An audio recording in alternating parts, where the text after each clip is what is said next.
He has been involved with the Watts debates for 2 years, and we're really welcoming him back. He's one of the veterans. Congratulations on making the finals, Prime Minister Illiman.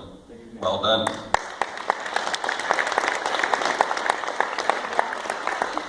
Ayla Lavelle is a native of Carstairs, Alberta. She is a candidate for Bachelor of Arts of Management at UBCO. Please welcome Ayla, Deputy Prime Minister.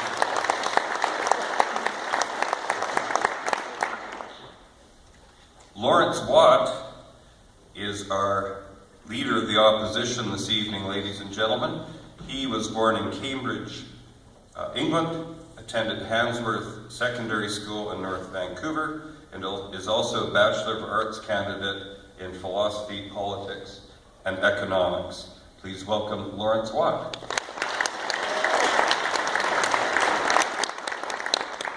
Dixon Sunthorum was born in Singapore and attended Frankfurt High School in Surrey, British Columbia. He's a Bachelor of Arts candidate in PPE with an emphasis on economics. Welcome, Dixon.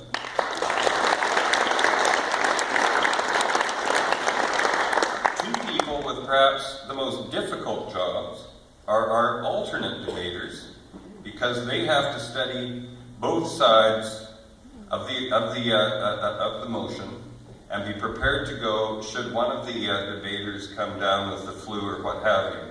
They didn't, but they will be given a prize at the end for having studied their brief. They are Alina Casas and Ryan Lamoureux. Please welcome them.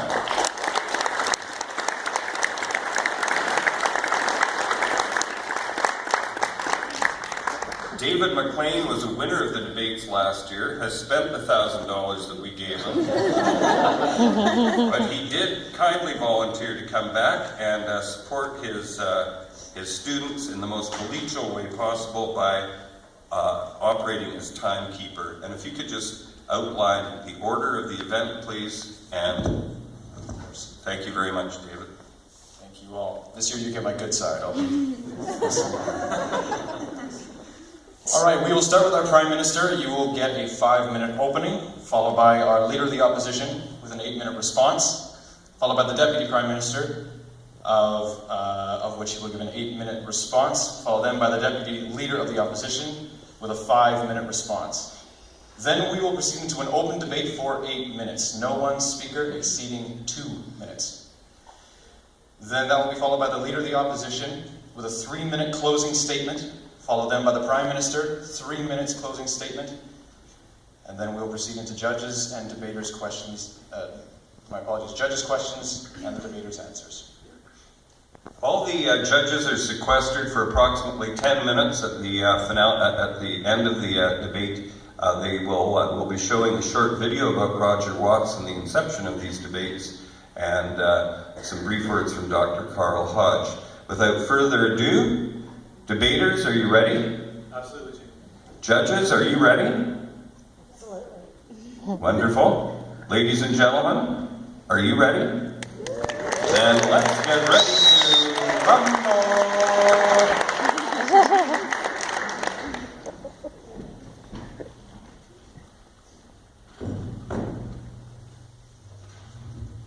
We will now call on, they do have my best side.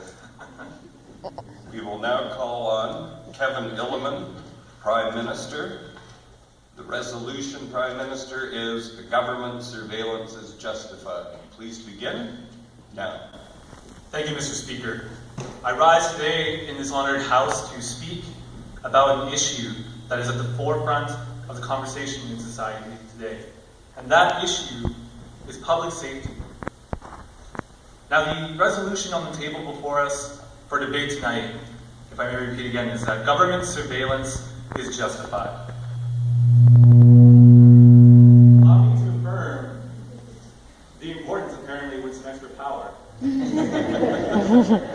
This government strongly believes in the truth of this statement because we believe that public safety matters, and we believe that government surveillance tools, which are used responsibly, are a way for us to achieve that goal in society today. Now, For the rest of my opening speech here tonight, I'm going to elucidate on 3 major points to help support this argument and to motivate you to agree with the government. The very first item on my list is to clarify what it is that we're talking about. With the resolution before us, government surveillance, I'm going to clarify some of the terminology that we have inherent in the resolution. Next, I wish to elaborate more on this connection between safety and how government surveillance is justified. The government believes this because public safety is of utmost importance, and we believe that these tools can be used responsibly in order to achieve that goal. And lastly, Mr. Speaker, I wish to leave the House with an impression, with a picture, if you will, about the new reality that we live in. With smartphones, with technology, with an ever-evolving global socioeconomic reality around us, there's some big questions and some big challenges that we have to overcome. So first off, Mr. Speaker, if I were to ask you, what is government surveillance? Of course, I'm no doubt guaranteed that you'll be able to offer me a cogent and well-thought-out response, but nonetheless, it will probably take you a little bit to think about what that is. It's not an easy question to answer. What is government surveillance? Now, my colleague beside me here, she's going to be going into some more discrete and explicit examples to illustrate these facts. I'm going to try and keep the attention focused on the big picture here. Now, Mr. Speaker, back again, government surveillance, what it is we're talking about. We're talking about a transparent program and project that involves multiple levels of government so that society can achieve its goal of ensuring public safety. That includes municipal levels, that includes provincial levels of government. And surveillance tools can range, again, my colleague will go into greater detail about the specifics, but surveillance tools can range from things like cameras out in public parks, cameras in Metro that currently already exist in places like the London Underground, where there's something in the neighborhood of 6,000 of them. So this is what we're talking about when we're talking about government surveillance. These tools, which are responsibly used, which are often in the requirement of a warrant to use in order to achieve public safety. And I emphasize the fact that it is entirely possible for us to use these tools responsibly, and this government is committed to continue doing as such. Now, Mr. Speaker, my third and final point, I wanted to illustrate once again the perhaps troubling reality, however, it is the reality that we find ourselves having to face today in society. Mr. Speaker, if I may indulge you to think with me here. Because when I think of places like Copenhagen, when I think of places like Brussels, when I think of places perhaps like Paris, Ottawa, Mr. Speaker, perhaps you might be thinking that I'm listing cities which belong to some of the freest and greatest democracies in the world. Unfortunately, Mr. Speaker, what I'm actually listing off is a list of places which have experienced recent and very violent acts of terror and other dangerous acts recently. The reality is that it is a false reality, a false dream to believe that we can live in a world with perfect freedom, with perfect safety, in perfect harmony with each other. The government understands the reality that we face, and it understands the expectations of citizens around the world to ensure public safety as a #1 priority. We are prepared to engage with the public, to make sure they are educated, to make sure that they understand that we are building a project and a program, we are building a safer world, we are building a safer community. Mr. Speaker, if I may again reiterate in the last closing seconds of my opening speech, government surveillance is justified because we are achieving public safety. It works, it will continue to work, and we will find ways to adapt responsibly. Thank you, Mr. Speaker. Thank you very much, Mr. Prime Minister.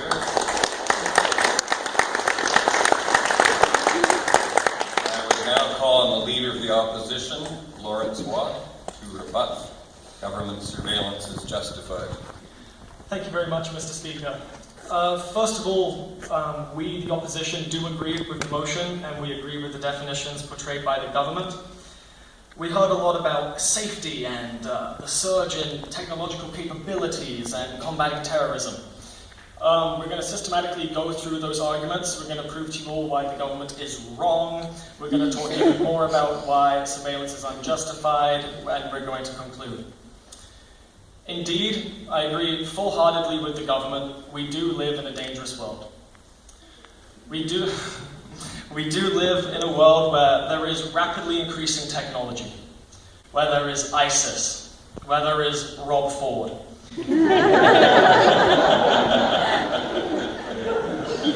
But I assure you, Mr. Speaker, government surveillance is not the way to keep us safe, and it is certainly not the way to combat terrorism. There are better ways we can ensure safety without sacrificing our charter and rights and freedoms. First of all, to kind of start things off, I'd like to propose a hypothetical multiple choice question. So, is government surveillance A, unpopular, B, illegal, C, dangerous, or D, counterproductive? The answer is E, all of the above and worse. So let's talk about preventing crime and keeping people safe. Well, the idea that government is justified to surveil on the basis of protecting society from imminent attacks is the same as saying government is justified to place cameras in every room to prevent wife beating. The best way to promote safety is for the government to obey the Constitution, trust our courts and law enforcement, and not fracture society by using fear to create the illusion that all of us are criminals. And the fact that government surveillance prevents crime is simply not true. In the face of cameras, criminals wear masks. Online, the criminals use fake IDs and fake IP addresses. According to the Surveillance Study Center at Queen's, urban surveillance systems have not been proven to have any effect on deterring crime, especially of a radical nature. The truth is, surveillance cameras may catch crime on film, but will do very little to prevent it. Even worse, cameras send a message to the community that everyone is a suspect and is being watched. We need policing programs that build bridges between law enforcement and the community rather than barriers, which is what is proposed by government surveillance. Now, yes, we are experiencing a surge in technological capabilities. And there is a point to be made about that. So let's look at the government solution.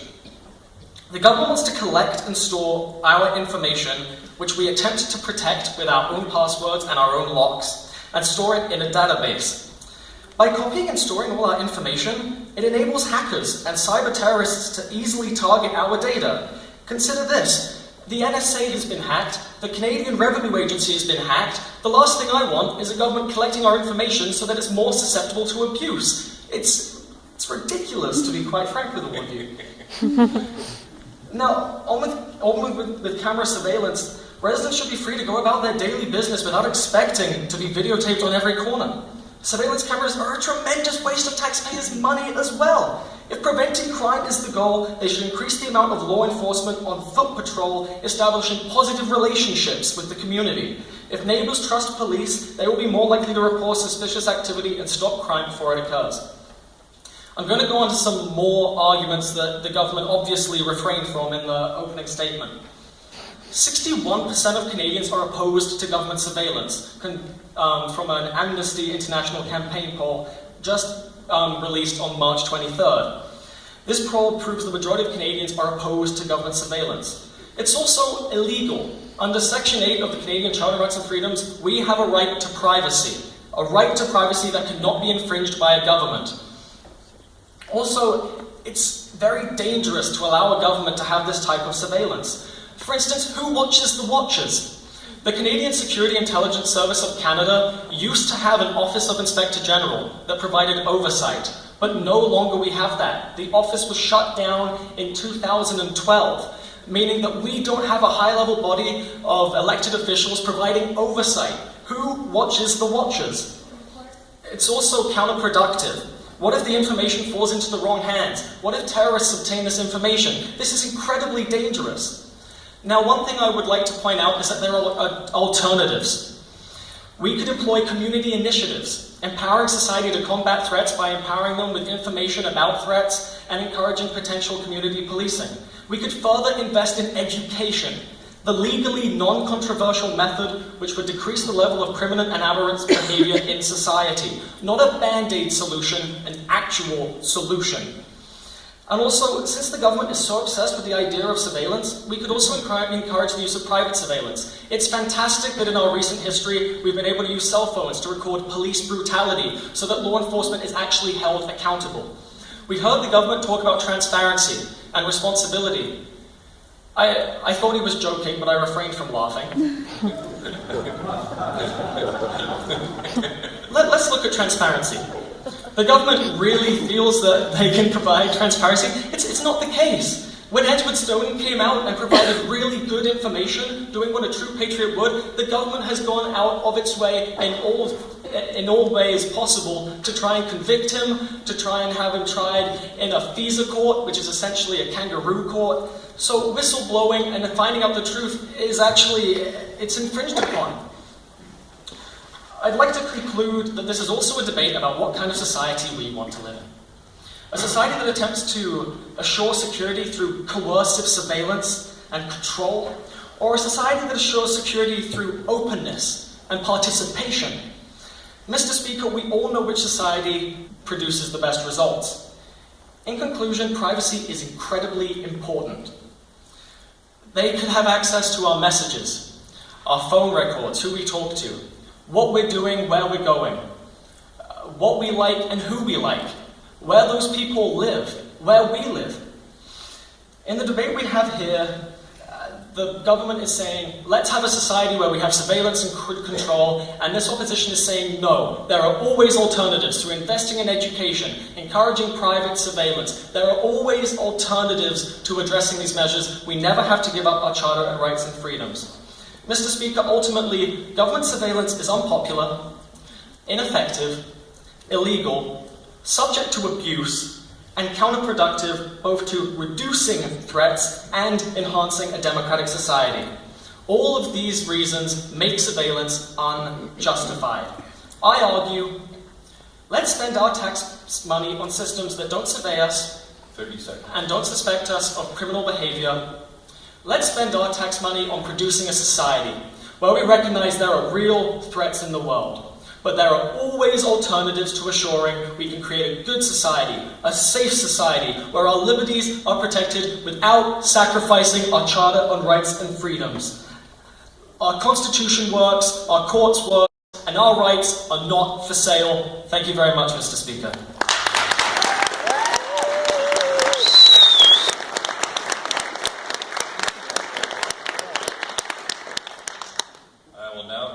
Deputy Prime Minister Ayla Lavelle, 8 minutes in response to that spirited retort. Deputy Prime Minister. Good evening, ladies and gentlemen, honored judges, members of the House. Thank you, Mr. Speaker, for giving me the opportunity to speak on behalf of this elected government and reaffirm our position that the motion here today that government surveillance is in fact justified. Today, I will be bringing you 3 points that will undoubtedly prove to you that federal government monitoring is in order to preserve the safety and security of our citizens. However, first, I would like to touch on something that the Leader of the Opposition argued, if that's what you would call it, and that is the abuse of power that he mentioned. This government is prepared to introduce things into the legislation, such as sunset clauses, where after 10 years the bill is brought back into Parliament and redebated. We would like to mention that there are things, regulatory practices, such as the Supreme Court, which you failed to understand, and judicial approval of warrants. These all restrict access to information that is gathered by the government to restrict the abuse of power.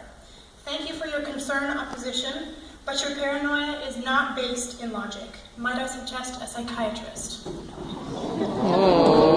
Now on to some logical reasoning.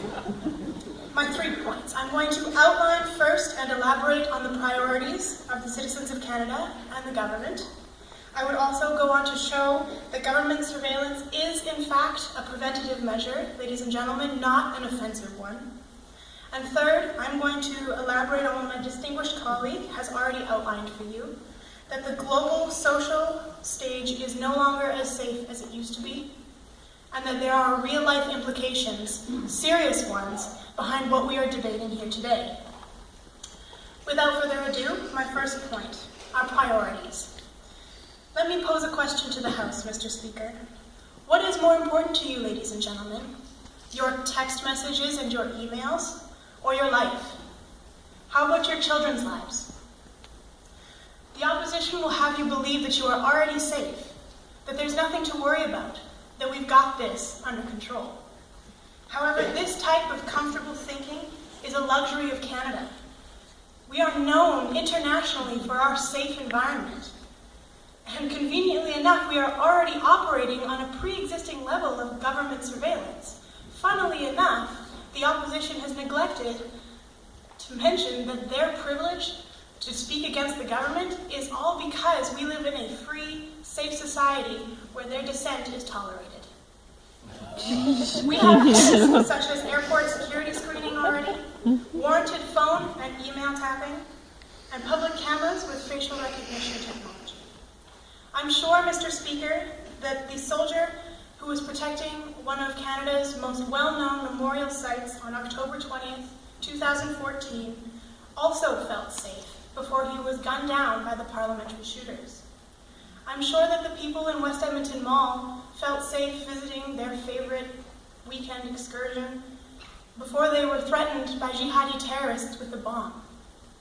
The point I'm trying to make, Mr. Speaker, is that every victim of a premeditated crime feels safe up until the moment before it happens. This brings me to my second point, that government surveillance is preventative, not offensive. Let me pose another question to the House, Mr. Speaker. What type of society would you like to live in? The opposition asked the same question, gave you the wrong options. We, as the government, would prefer a secure society, not a secretive one, where people are always suspicious of everyone else, where mothers are unsure of the safe return of their children, where fathers are unsure of their safe return to their families. The federal government is charged with the responsibility of keeping Canadians safe, and that is what we're here to do, Mr. Speaker. We would like to keep Canadians safe with a proactive security system, rather than wait for an inevitable attack from an increasingly violent world that can jeopardize the lives of our citizens. The government is blamed, Mr. Speaker, on every turn. When someone dies in an act of terror, the government is asked, why didn't you stop this?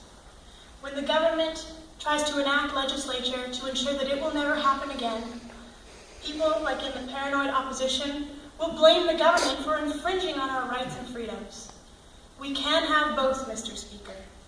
We need to find a balance between privacy and collective security, which is what the government is proposing we do today. Terrorists and criminals are fully capable of attacking our citizens. They have proved this. And we as the government believe that it is good, it is reasonable, it is legitimate. Mr. Speaker, it is justified 100% that we deter these terrorists and criminals from harming our people.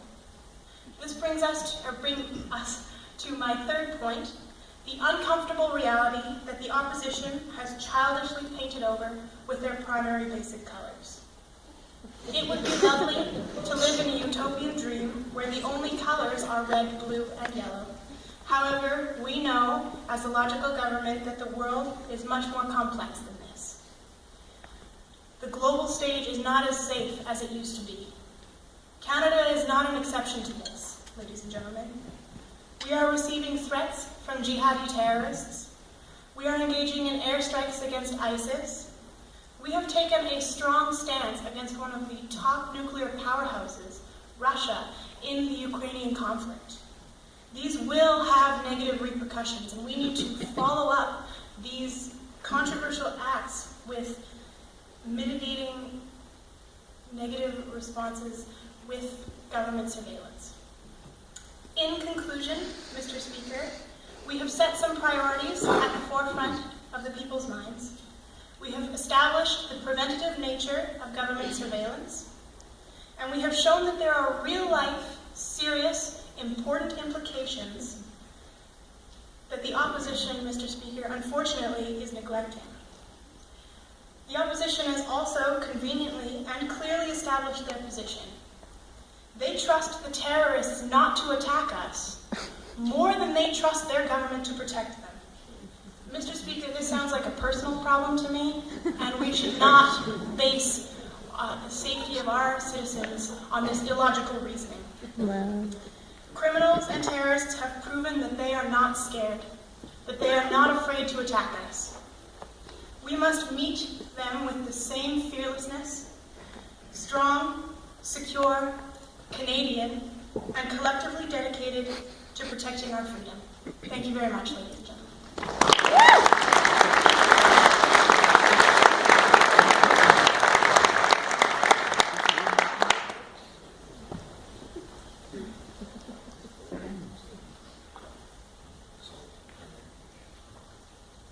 I would now like to call on the Deputy Leader of the Opposition, Dixon Centrum. Dixon, you will have 5 minutes to respond. Thank you, Mr. Speaker. We've just listened to 8 minutes of complete and utter delusion. I'm going to keep it short, sharp, and sweet. So now let's look at the facts. I'm going to base my argument on 3 dimensions so the government can have a full color vision of this opposition's dedication to civil liberties. Firstly, I'm going to attack the opposition's, few of the opposition's select more pertinent arguments. Secondly, I'm going to talk about the international aspect, the international implications of what you are proposing. And thirdly, I'll talk about the solution that the Honourable Leader, on my end, proposed. I'll outline that in a little bit more clarity. But before all that, I want to make something clear. Surveillance equals power. Because knowledge equals power. And surveillance gets you more knowledge. The more you know about someone, the more you can manipulate them, bend them to your will by pure coercion. This doesn't sit very well with me. If you know that I like the Springboks as opposed to the All Blacks, how will you use that? How will you make me feel horrible as you bend myself to your will? This is the type of dystopian world that the government proposes. So, to go on to my first point, I'm going to talk about the judicial consequences as addressed by the Deputy Prime Minister. I'm going to compare this judicial process that she loves to fall back on to FISA, the Foreign Intelligence Surveillance Court of the United States of America. It's supposed to provide democratic oversight, but there have been no requests for surveillance that have been denied. And there's a very good reason. There is no one to speak out in opposition, no one to give a modicum of an argument against any sort of surveillance. And these independent judiciaries are not elected, they're chosen by this despicable government. FISA is a kangaroo court as illustrated by the Leader of the Opposition. It literally is standing in front of the mirror and asking for self-affirmation. So, secondly, I want to answer the question, can foreign governments spy on us? If we follow the government's brand of frankly conservative logic, we go to a very dangerous place. I'd like to talk about the ICCPR, a UN-ratified agreement, by the way, Article 17, where it says, no one shall be subjected to arbitrary or unlawful interference with his privacy, family, home, or correspondence. It requires surveillance to be both necessary and proportionate. Necessary if there's no other way of achieving the same objective, which I will return to later on, and proportionate. It violates as little rights as possible. There must be a high and almost certain degree of probability in order for surveillance to be even remotely justified on the international arena. This is not the way that surveillance is being conducted. We're talking about realities, not the government's fantasy. If you don't meet these conditions, then you're not respecting inherent civil liberties. Lastly, I'd like to talk about the solution that the Leader of the Opposition hinted upon. It's a very unique solution. It's that of education. I know you might be a little confused. Why education? Education of our civil rights and liberties. Why is that important? The importance is that once an individual fully understands the sanctity of your community, each individual citizen alone has the impetus to jealously guard that community. That is our ultimate defense against security and terror threats. Last month, we had a tragic occurrence. Actually, it was not a tragic occurrence. It's a good thing. In Toronto, 2 individuals got arrested in charges of terrorism. They were conspiring to commit the act of terror, but it's interesting to note the circumstances in which they were caught. An imam or priest within their community saw that these 2 individuals were getting too radical and were posing a threat to his community. He alerted the authorities, who investigated using traditional methods and investigative techniques, and prevented a sad, sad occurrence. In conclusion, it is the right of the PM to surrender his intrinsic worth to anyone, even the Deputy Prime Minister, for scrutiny. 30 seconds. Thank you, Mr. Speaker. But he cannot speak for everyone. If there is one detractor, one opponent to your view, you must let him speak, have his say, and stop surveillance in its entirety. There is no feasible way to appropriate one standard for one person and judge another by a completely different standard. Thank you, Mr. Speaker. Thank you very much.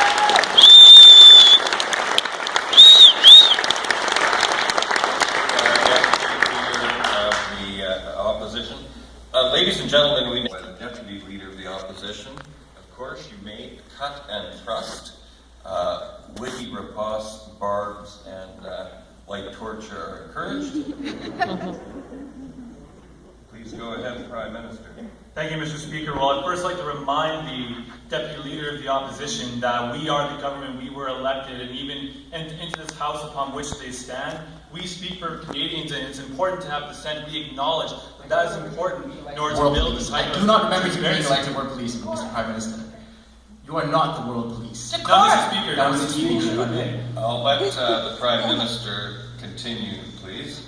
Mr. Speaker, if I may, the Deputy Leader of the Opposition, he made a very interesting statement. He tried to equate that knowledge is power, of course, a traditional cliche, and he was claiming that the more knowledge you have, the more power you have, and therefore the more manipulative you can be. Well, I'm sure, Mr. Speaker, that the Deputy Leader of the Opposition opposite me has acquired a lot of knowledge upon his education and upon his career endeavors. I would like to caution the House that if what he's saying is right, then perhaps he's manipulating all of us. I'm not sure if you can trust his word if that's the case.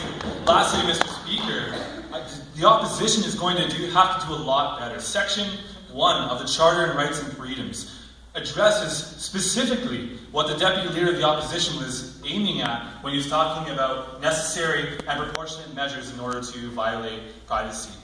We have a well-functioning judicial system. We have the systems in place. We do have oversight. We are able to make sure that surveillance is conducted responsibly, transparently. The government's going to have to do a much better job, Mr. Speaker, of using your arguments, because it's certainly not flying here. It's not going to fly for the people, and they haven't found a way to keep people safe. Thank you, Mr. Speaker. Mr. Leader of the Opposition, 2 minutes. Oh dear, Mr. Speaker.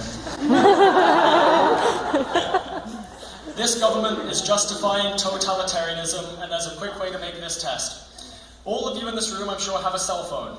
This government, how many of you would feel safe with just giving them your phones and giving them your passwords? I don't think any of you would. And fairly enough, I don't blame you, because I wouldn't either. Now, there was a point brought up before, and it was talking about the soldier who was killed, a tragic event. But the question that I want to ask is this. Considering that Canada has suffered 2 terrorist attacks since 9/11, and considering that there have been numerous terror attacks thwarted through lawful policing without the use of mass surveillance, then my question to the government is, how many crimes are you willing to commit to prevent 1 or 2 crimes? How many crimes are you willing to commit to invade our privacy, to deprive us of our inherent charter-guaranteed rights? How many are you willing to trample on to stop 1 or 2 deaths? The truth is, our armed forces, they are here to protect our freedom, to protect our rights and freedoms, and I personally believe soldiers would be ashamed, as well as our grandparents who died fighting for the rights and freedoms we have today. They would be ashamed of what we are putting up with, quite frankly. Thank you, Mr. Speaker.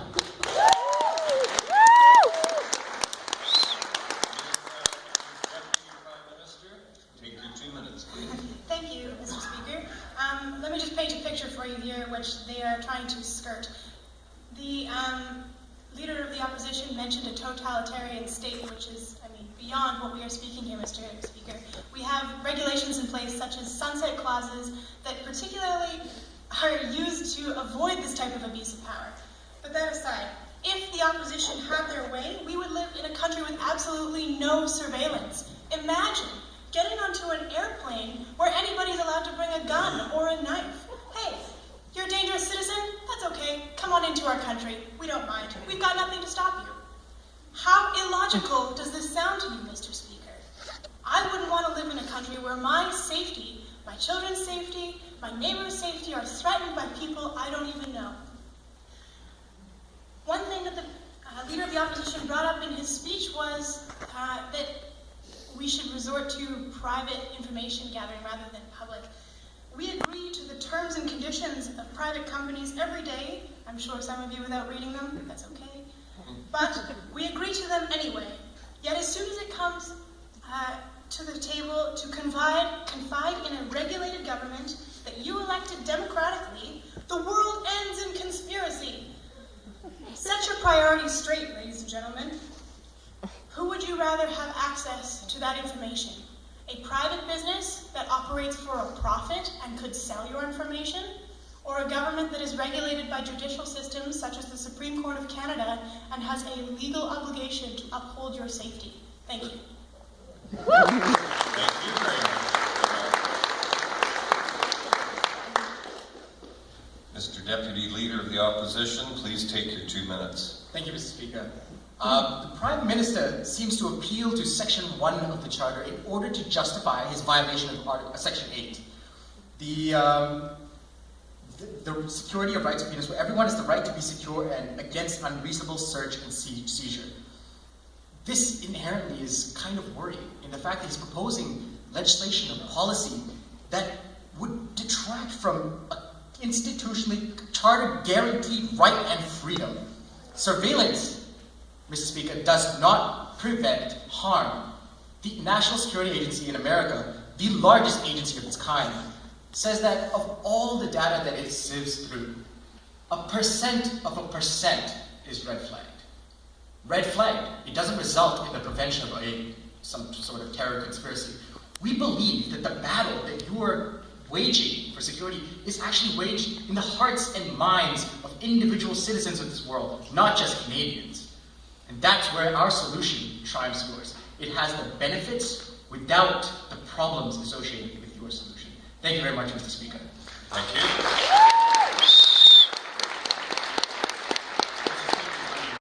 Is the opposition.